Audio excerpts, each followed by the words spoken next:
ప్రచారం అయితే చాలా బ్రహ్మాండంగా జరుగుతుంది. ప్రజలందరూ కూడా కాంగ్రెస్ పార్టీకి మొగ్గు చూపుతున్నారు.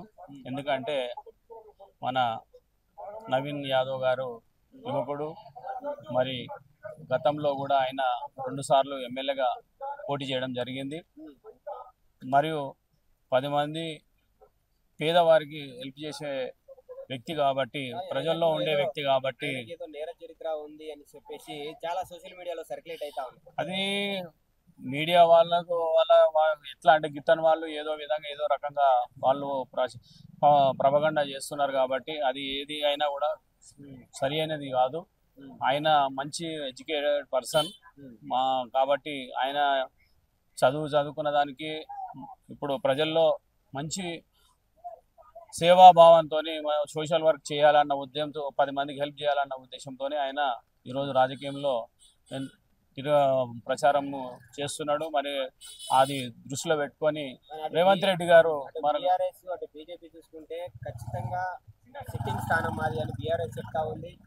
10 సంవత్సరాలు అటు బీఆర్ఎస్ కి ఛాన్స్ ఇచ్చారు, ఒక్కసారి బీజేపీకి ఛాన్స్ ఇవ్వండి, ఇక్కడ నుంచే మొదలు పెట్టాలి మనం మార్పు అనేది కూడా బీజేపీ వాళ్ళు కూడా చెప్తా ఉన్నారు.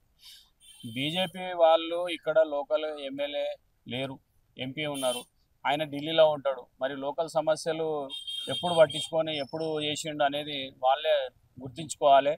ఏ చిన్న విషయంలో పోయినా కూడా సరి అయినటువంటి రెస్పాన్స్ లేదు. సార్ లేడు, సార్ ఢిల్లీలో ఉన్నాడు, సార్ రేపు వస్తాడు అనేది ఇదే మాట మాట్లాడతారు తప్ప ఎవరికి ఏ చిన్న సమస్య వచ్చినా వాళ్ళు తీర్చే రకం కాదు, ప్రజల్లో ఉండే వ్యక్తులు కాదు. ఖాళీ ఎలక్షన్స్ వచ్చినవి మాత్రం హిందూ తత్వం అనే దాంతో తీసుకొచ్చి ఎలక్షన్లో వాళ్ళు పోటీ చేస్తారే తప్ప మిగిలింది ఏం లేదు.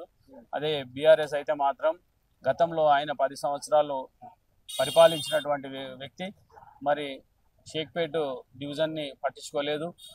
మరి గతంలో వేరే పార్టీలు ఎన్నో రకాలుగా ఎన్నో డెవలప్మెంట్ చేశారు. మరి వాళ్ళ కార్యకర్తలకు ఆయన సపోర్ట్ చేసిండే తప్ప ప్రజలకు చేసింది ఏం లేదు.